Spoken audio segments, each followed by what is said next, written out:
Y la batalla cultural es importante, pero si no acompañamos la batalla cultural con una batalla espiritual, lo secular tiene una fecha de vencimiento y una fecha de caducidad. Por lo tanto, no es suficiente solamente batalla cultural sin batalla espiritual. Hola amigos de Es Tiempo de Cultura. Estamos aquí en Chema Librería y en esta oportunidad con Brian Alvariño. Bienvenido a Chile, tu primera vez en Chile, ¿cierto? La primera vez. Bienvenido. Viniste a dar unas conferencias en varios sitios. ¿En qué sitios estuviste exactamente? Bueno, en varios lugares, porque si se darán cuenta, esta es la primera entrevista que concedo con esta voz.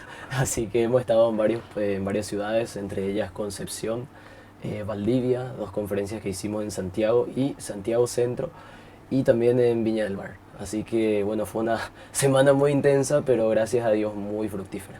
Brian vino junto con Rigoberto y por eso es que habla en plural. Cuéntame, ¿cómo te trató el público chileno? Sinceramente, sobrepasó mis expectativas, mucho mejor de lo que yo me esperaba, no porque no confíe en los chilenos, sino porque yo mismo tenía una expectativa baja, porque justamente nunca había estado. Y sin lugar a dudas creo que la gente de Chile ha sido muy cariñosa, y por sobre todas las cosas cuando llegué me impacté porque en las congregaciones que visitábamos no había dimensionado que mucha gente ya nos conocía, ¿verdad? O sea, eh, hasta ahora, por ejemplo, dimos esta gira y cuando terminaban los eventos venían filas y filas abarrotadas de gente a pedirnos fotos, agradecernos por el trabajo que estamos haciendo. Y las cosas que más me impactó fue que nos digan, por ejemplo, chicos, gracias por lo que están haciendo, porque eso me ha ayudado a mí a poder defenderme, porque el cristianismo es un sistema de fe que como nunca en la historia quizás se ha estado atacando mucho. Y justamente una de las cosas que tratamos de hacer precisamente es proveer herramientas a las personas y a los creyentes para que se puedan defender contra toda la embestida que estamos padeciendo.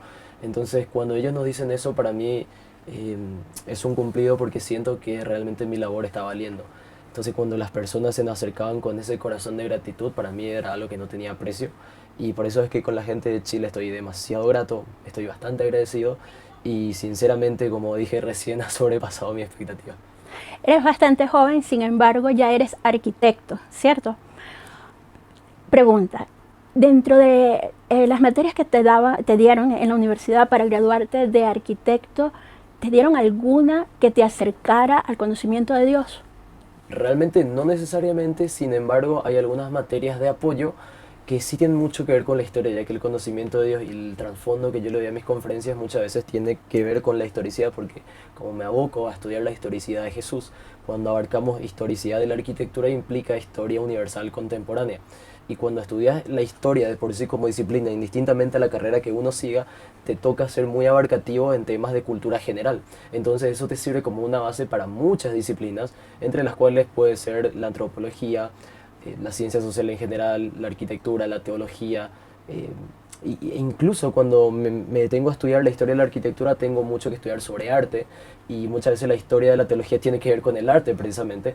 Entonces como que se podría decir que hay una suerte de encuentro, por así decirlo, entre ambas disciplinas, a pesar de que mi pasión es la arquitectura.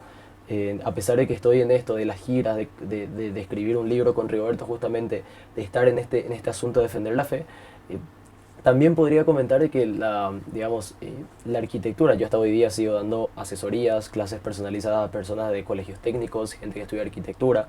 O sea, como que no me he desconectado, por así decirlo, del todo de mi carrera al tiempo que hago esto. Porque soy una persona, muchos o algunos cercanos consideran que soy como un todoterreno, en el sentido de que, mira, tiene la pasión de la arquitectura, además de eso soy asistente de cátedra en mi universidad en la que me formé.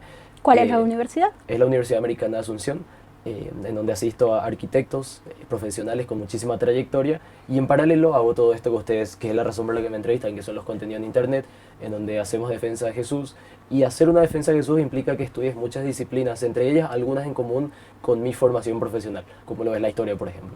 Entonces, en la defensa de Jesús, la apologética implica que sepas un poco de cada disciplina, un poco de ciencia, un poco de arqueología, un poco de historia, un poco de teología, y son como chispazos que uno va recogiendo para poder hacer una defensa filosófica, elemental y sólida para que las personas estén capacitadas y sepan defender su fe.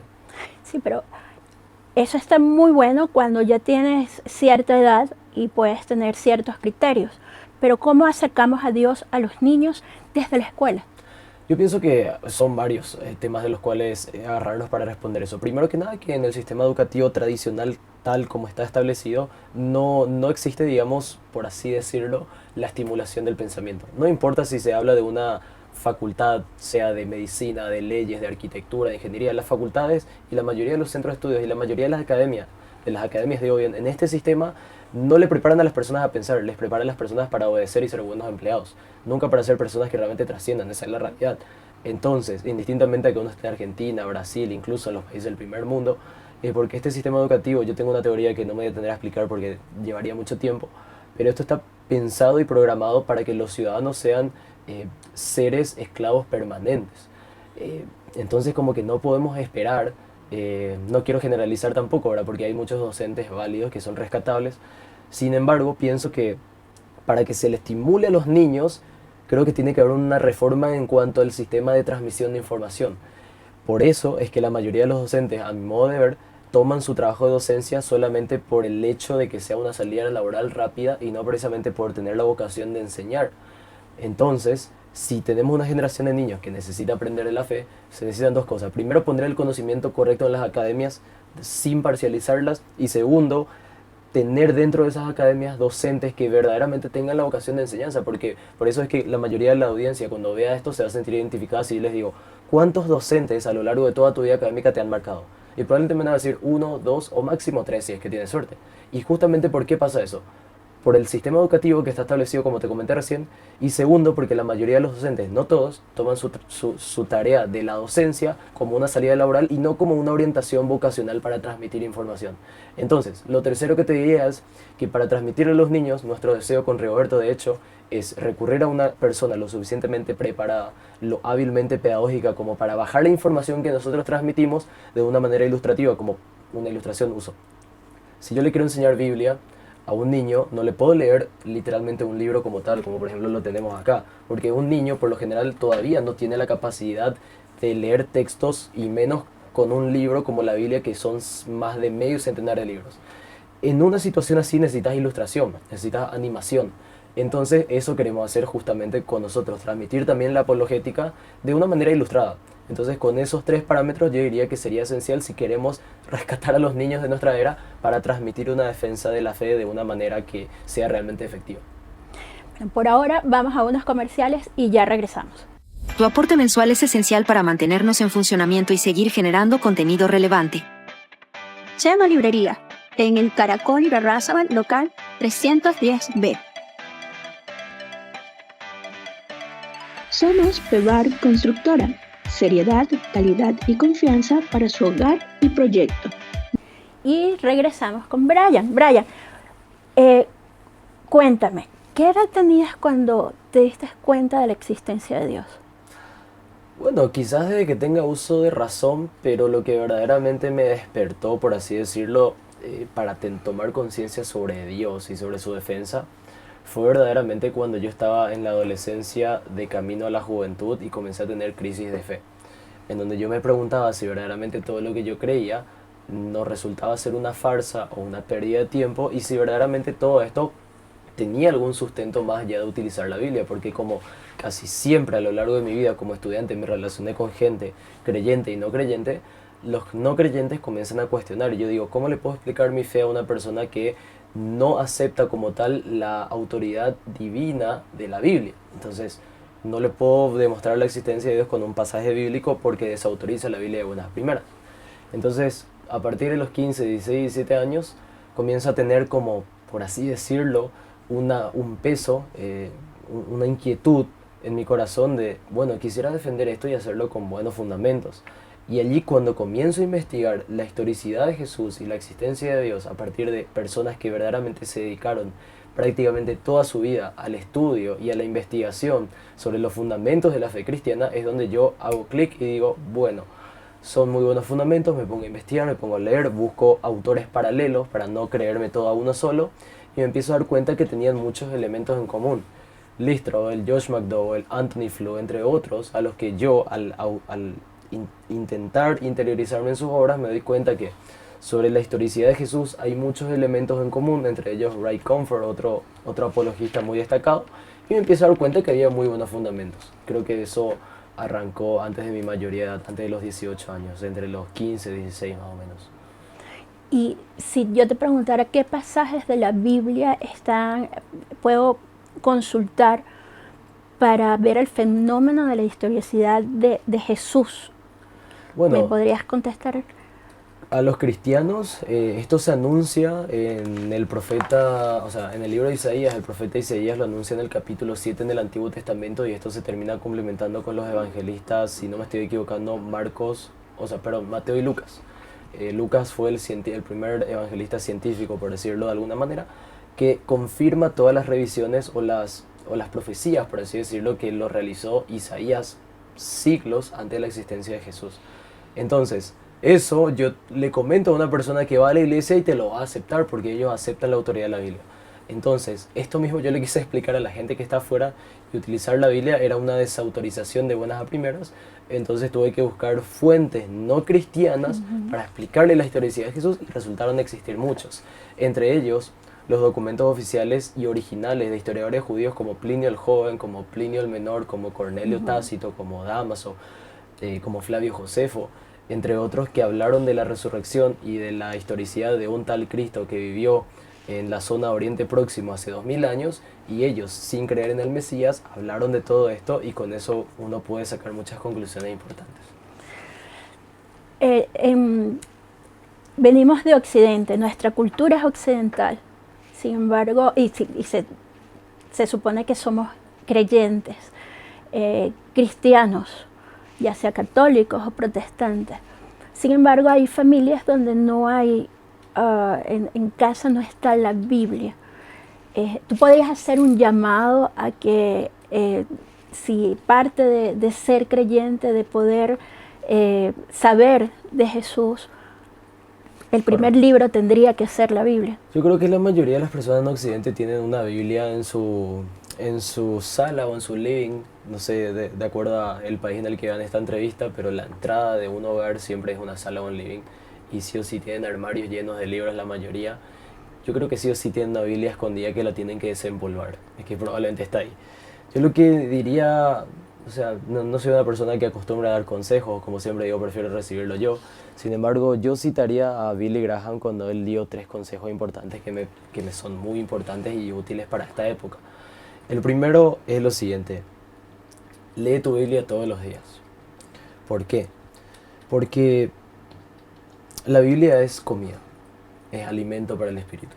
Si nosotros todos los días alimentamos el cuerpo físico es porque si un día lo dejamos hacer nos vamos a padecer de hambre. El espíritu también padece cuando nosotros dejamos de consumir nuestro alimento, que es la Biblia. Y para eso hay que buscar recursos paralelos para saber cómo estudiarlo. Lo segundo es orar todos los días. Porque al final del día los carros se mueven a combustión. Sin combustión un carro no puede ir a ningún lado. Un hijo de Dios no puede ir por el mundo sin la oración porque la oración es su combustible para moverse. Y nosotros muchas veces queremos hacer obras o querer hacer actividades como tu carro en la vida real te lo hace. Pero ¿qué pasaría si quieres hacer una actividad con tu carro y no tiene combustible? No vas a poder. Cuando en el mundo espiritual quieres hacer lo mismo y no tenés esa combustión que es la oración, no vas a poder lograr muchas cosas. Quizás no vas a orar como un clérigo, quizás no vas a orar como un ministro preparado con años de experiencia, pero cuando uno verdaderamente le pide ayuda a Dios, Dios no va a tardar en responder. Porque Jesús cuando se fue, él había dicho de que yo me tengo que ir para volver a la diestra del Padre, pero el Espíritu Santo va a ser el consolador que yo les voy a enviar para que ustedes de ahora en adelante puedan tener a alguien que les guíe y les haga entender todas estas cosas. Entonces, si leo todos los días la Biblia y oro todos los días pidiendo la ayuda del Espíritu Santo, yo creo que vamos a lograr cosas importantes. Y tercero y último, yo escucho a muchas personas decir, yo creo en Dios, pero no necesito de ir a la iglesia. Eso es un suicidio intelectual porque es como que yo diga, yo tengo mucho conocimiento, no necesito ir a la universidad.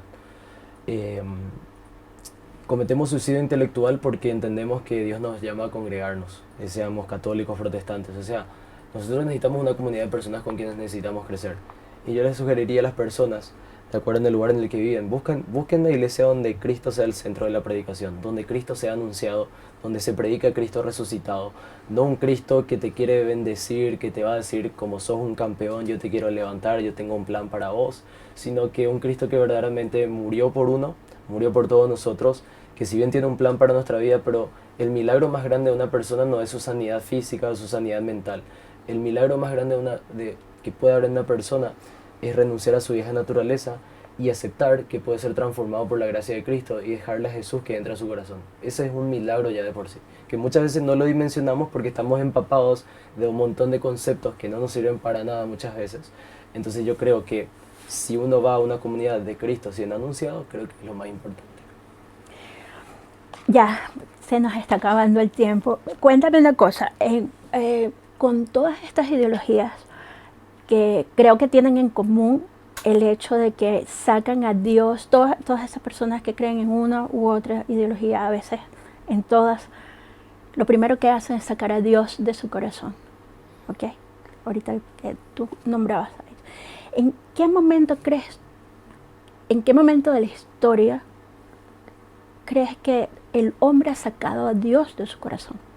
Es una historia larga, pero te lo resumo de esta manera haciendo una recomendación de paso. Hay un libro que me recomendó mi amigo Pablo allá afuera que se llama Cómo el cristianismo cambió el mundo. Es un libro que te resuelve todo y responde a la perfección de esa pregunta.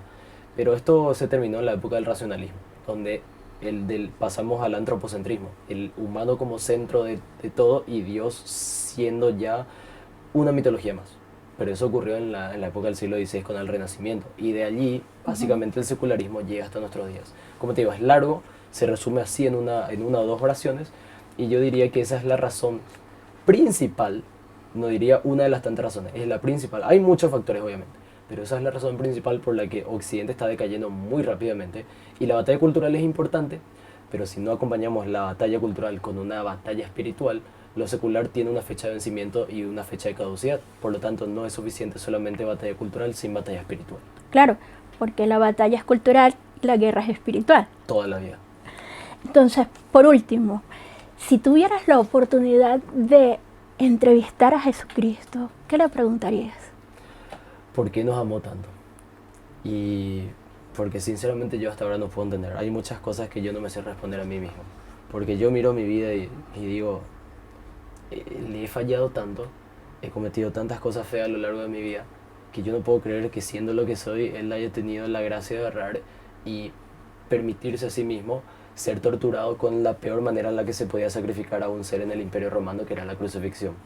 Y yo me preguntaría, ¿por qué nos amas tanto? O sea, ¿qué te llevó a tomar esa decisión? Porque creo que hablar de su amor no es cualquier cosa. Pienso que no es un capítulo más de la Biblia, una clase más de escuela dominical o un sermón más de cada domingo, sino si nosotros no detenemos a pensar en lo que verdaderamente Él hizo por nosotros. Esto hasta me pone sensible porque creo que es el alma central del estudio del cristianismo, el amor de Jesús. Y yo creo que si le tendría cara a cara le preguntaría eso. ¿Por qué decidió amarnos tanto? De verdad, porque yo creo que no me merezco eso y que si nos ama es por pura gracia. Eso le preguntaría. Dios te bendiga, qué hermosa respuesta. De verdad que casi que me lo hiciste sentir. Y bueno, amigos, quiero darles las gracias a ustedes por estar allí, las gracias a Brian por esta visita. Espero que sea la primera de muchas. Así será. Eres un ejemplo a seguir y que Dios te bendiga. Bueno, el ejemplo verdaderamente es Cristo. Gracias por ese lado tan exagerado, pero gracias a ustedes que están del otro lado. Y me sentí muy cómodo en esta entrevista y dejo mi promesa no va a ser la última. Vale, muchas gracias. Nos vemos hasta el próximo programa.